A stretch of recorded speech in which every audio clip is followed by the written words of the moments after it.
Welcome back. After prevailing in the battle over distribution of $18 billion worth of property tax relief, Lieutenant Governor Dan Patrick must now preside over an historic impeachment trial of a sitting attorney general and then wage another fight for school choice in a fall special session.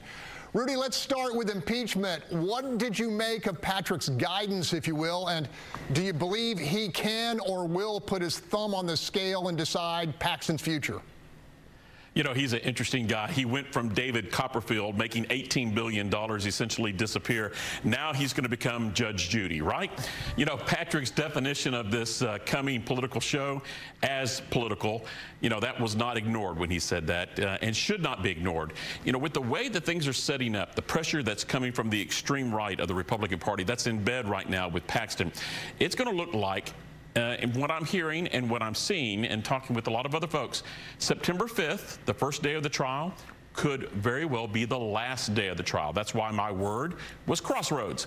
Will the Republican majority in the Senate do a big split up and end up making a huge political punt to the real courts? Greg? Dr. Mark Jones, Patrick defined the Paxton proceeding to come as a political trial. For the Republican senators who will cast the deciding votes, is there a clear path offering a political advantage one way or the other?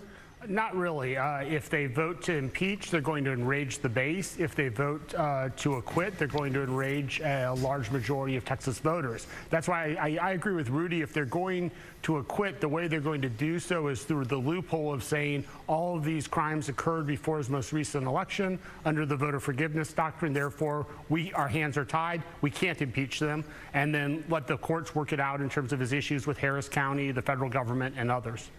All right, Rudy, on the issue of border security, Patrick doubled down, saying controversial measures like river barriers and razor wire are actually saving lives. How do you think that hard line will play across the Lone Star State? You know, Greg, it's playing really strong. A recent poll just came out in support of that floating barrier and the idea that the governor's doing busing migrants to other states. It's working. Even pundits on the left, they recently have agreed that it is working. It's getting attention and finally getting some attention up in Washington, D.C. Now, the trip to the border by state and congressional Democrats, that certainly seemed to have backfired. Greg? All right, Mark, some may be surprised, but your polling tells us Patrick's positions on border security, school choice, and even the emphasis on homestead exemptions for property tax relief are supported by a majority of Texans. Did I get that right?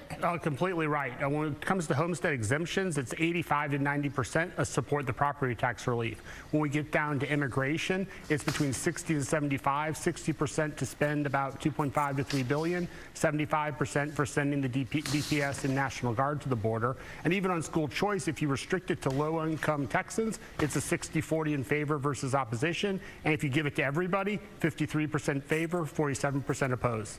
Rudy, quickly moving ahead to the fall in the fight over school choice, we have another 2 versus 1 equation with the Senate lining up with the governor in favor of vouchers, with the House holding out. How do you read it?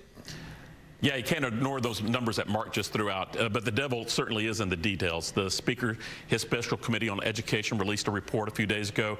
It was not a flat-out endorsement of school choice, but it did suggest some form of a hybrid may go through the House. Still going to be a big fight there, and it is going to determine what is it going to look like? How is it going to be paid for? If we're talking about a new line item budget that people can tap into, well, you know, Dan Patrick could be accused of being, God forbid, a rhino. Okay, that's all the time we have. To see this interview or others, go to our station YouTube channels. And keep this conversation going. Join us on social media. The Texas Trio will be back next week. And don't forget to let us know what you think the issue is.